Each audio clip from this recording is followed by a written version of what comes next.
Assalamualaikum warahmatullahi wabarakatuh. Kami dari kelompok 16 dengan tema penegakan hukum akan menyampaikan hasil proposal proyek kami dengan judul penelitian yaitu keterkaitan antara penegakan hukum dan stabilitas ekonomi di Indonesia, analisis persepsi mahasiswa Fakultas Ekonomi dan Bisnis. Nah, di sini kami beranggotakan yang pertama saya sendiri Aura Faiza Amaranisa dengan NIM 2310 512006, Aisyah Safitri dengan NIM 2510521003, Nafarel Maulana Abrar dengan NIM 2510522061, Keisha Diandra Alifah dengan NIM 2510532036, serta Indah Tri Rahmadani dengan NIM 2510581008. Pertumbuhan ekonomi nasional membutuhkan sistem hukum yang kuat dan adil sebagai landasan terciptanya stabilitas ekonomi. Penegakan hukum yang efektif menciptakan kepastian, keadilan, dan rasa aman bagi masyarakat serta pelaku usaha sehingga mendorong investor dan pertumbuhan ekonomi yang berkelanjutan. Namun sebaliknya, lemahnya penegakan hukum dapat menimbulkan ketidakpastian, korupsi, dan menurunnya kepercayaan publik. Beberapa penelitian sebelumnya telah menunjukkan bahwa kualitas penegakan hukum memiliki pengaruh yang signifikan terhadap investasi asing, pertumbuhan ekonomi yang berkelanjutan, serta kepercayaan kepada masyarakat, kepercayaan kepada pemerintah. Namun di Indonesia sendiri, meskipun telah dilakukan reformasi hukum, praktik korupsi, lemahnya pengawasan, dan rendahnya kesadaran terhadap hukum masih menjadi masalah utama. Maka dari itu, melalui penelitian keterkaitan penegakan hukum dan stabilitas ekonomi di Indonesia, analisis persepsi mahasiswa Fakultas Ekonomi dan Bisnis ini diharapkan diperoleh pemahaman mengenai persepsi mahasiswa sebagai calon pemimpin dan agen perubahan terkait keterkaitan penegakan hukum yang baik kepada pertumbuhan ekonomi yang efektif, transparan, dan berkelanjutan. Kami merumuskan permasalahan dari penelitian ini menjadi 4 poin. Yang pertama, bagaimana pendapat atau persepsi mahasiswa Fakultas Ekonomi dan Bisnis tentang seberapa baik dan adilnya penegakan hukum di Indonesia saat sekarang ini. Kemudian yang kedua, menurut mahasiswa FEB, seberapa besar pengaruh penegakan hukum yang tegas terhadap pertumbuhan ekonomi di Indonesia. Kemudian yang ketiga, hal-hal apa saja dalam penegakan hukum seperti praktik korupsi, pelanggaran kontrak janji, sengketa hukum yang menurut mahasiswa FEB paling mengganggu atau mendukung pertumbuhan ekonomi di Indonesia.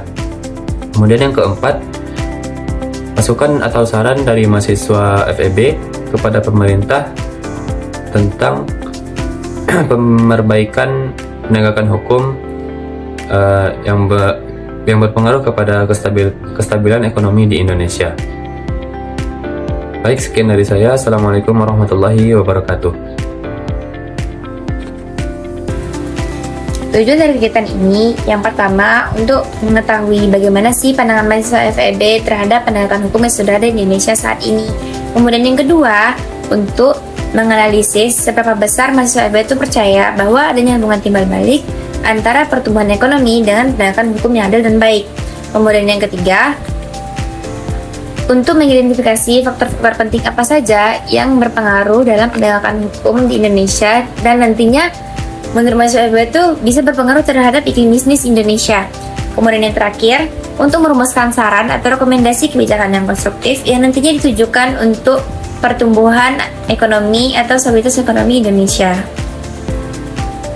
Manfaat dari kegiatan ini, yang pertama manfaat teoritis. Manfaat teoritis itu menambah kajian-kajian ilmu di bidang ekonomi, hukum, dan pemerintahan. Kemudian yang kedua, ada manfaat praktisi, itu bisa mempengaruhi pertama pemerintahan menjadi bahan evaluasi. Kemudian yang kedua, kepada akademisi dan pendidikan itu bisa menjadi bahan ajar. Kemudian yang ketiga, terhadap pelaku usaha itu bisa menjadi patokan dari generasi muda untuk melihat iklim hukum dan iklim investasi. Kemudian yang keempat, kepada masyarakat itu untuk menambah kesadaran atau wawasan masyarakat tentang pentingnya keadilan hukum untuk ekonomi yang berkelanjutan. Kemudian ada manfaat sosial dan kebangsaan, itu untuk menambah pengetahuan bahwa pentingnya penegakan hukum yang adil terhadap kesejahteraan nasional.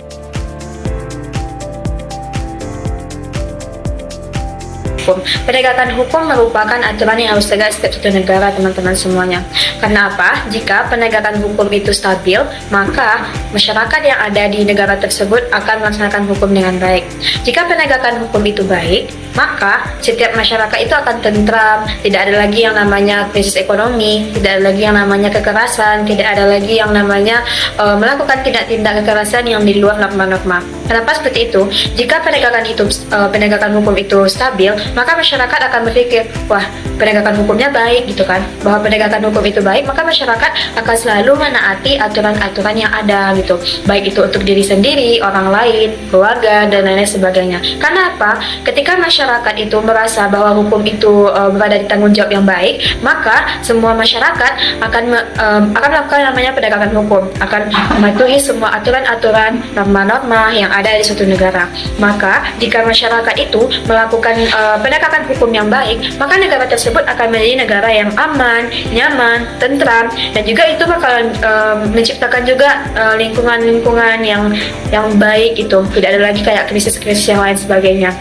Karena apa? Penegakan dari hukum yang baik itu juga bisa menilai negara lain gitu. Contohnya negara Indonesia atau negara Malaysia dan lain sebagainya. Jika penegakan hukum dari negara Indonesia itu baik, maka negara lain akan memberikan pendapat, wah, negara Indonesia itu baik ya, penegakan hukumnya baik, ini untuk dicontoh, baik segala macamnya. Sehingga masyarakat itu selalu yang namanya melakukan penegakan hukum yang baik.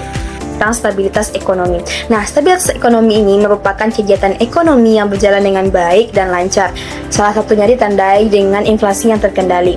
Ketika inflasi suatu negara itu terkendali, maka otomatis stabilitas dari ekonomi negara tersebut tercapai.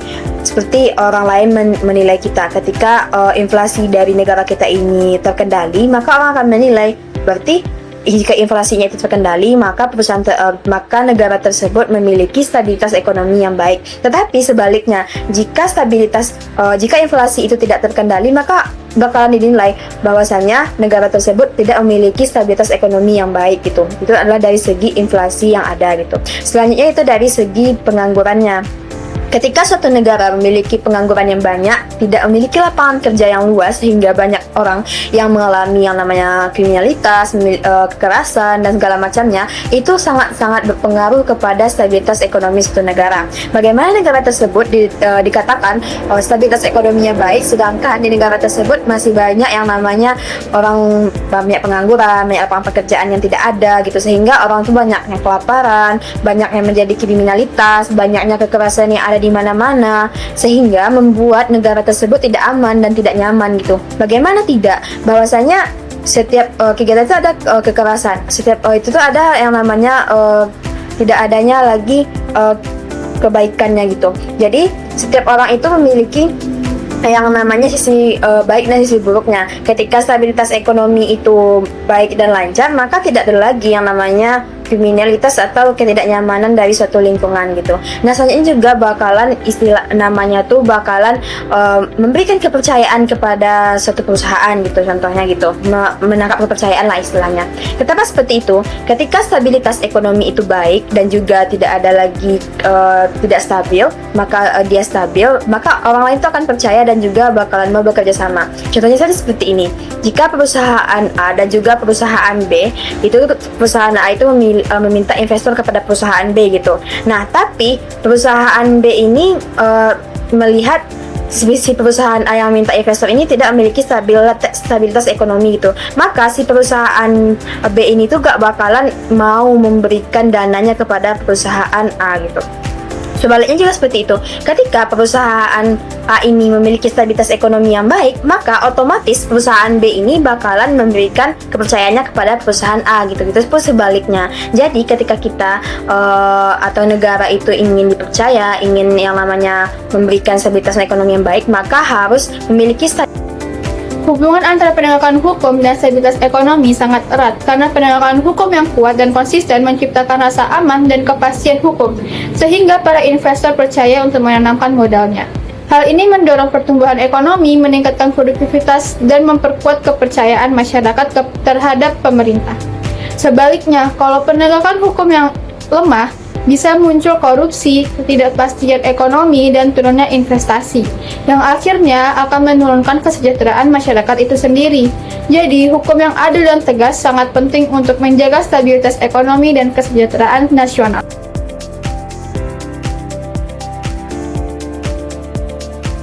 Pada proyek ini kami menggunakan metode kualitatif deskriptif dengan menggunakan dua pendekatan utama, yaitu wawancara dan sosialisasi.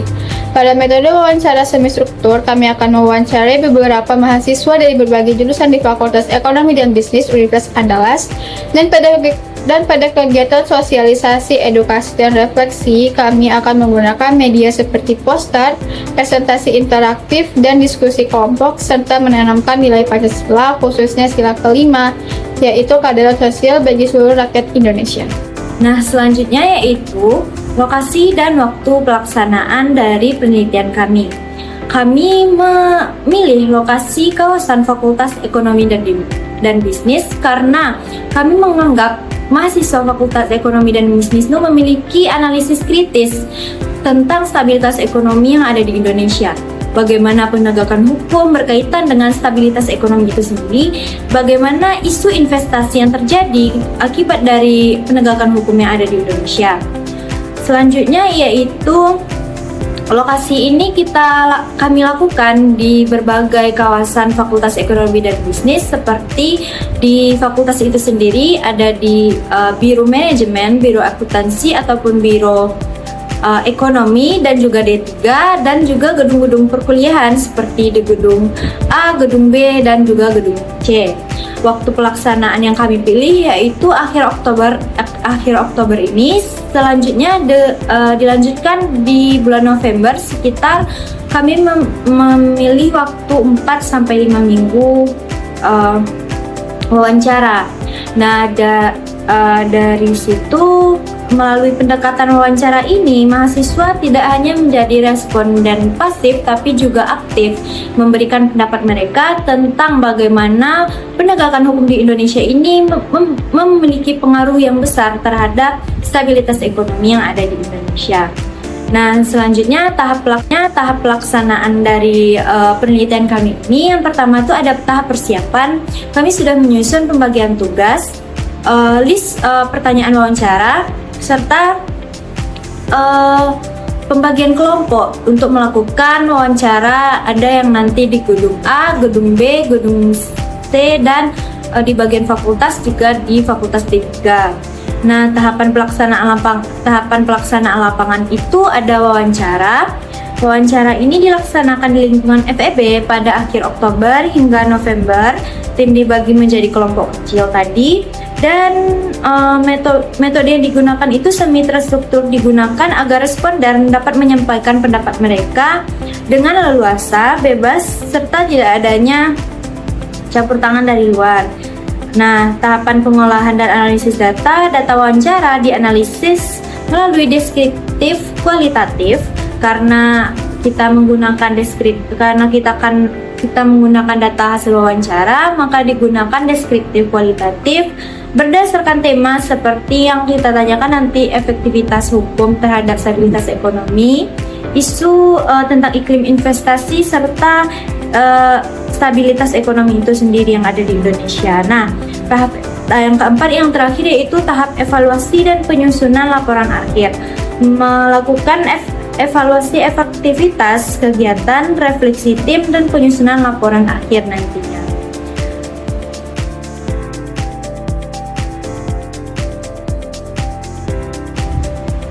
Sekian penyampaian proyek proposal dari kelompok 16. Ada kurang atau lebihnya kami mohon maaf. Assalamualaikum warahmatullahi wabarakatuh.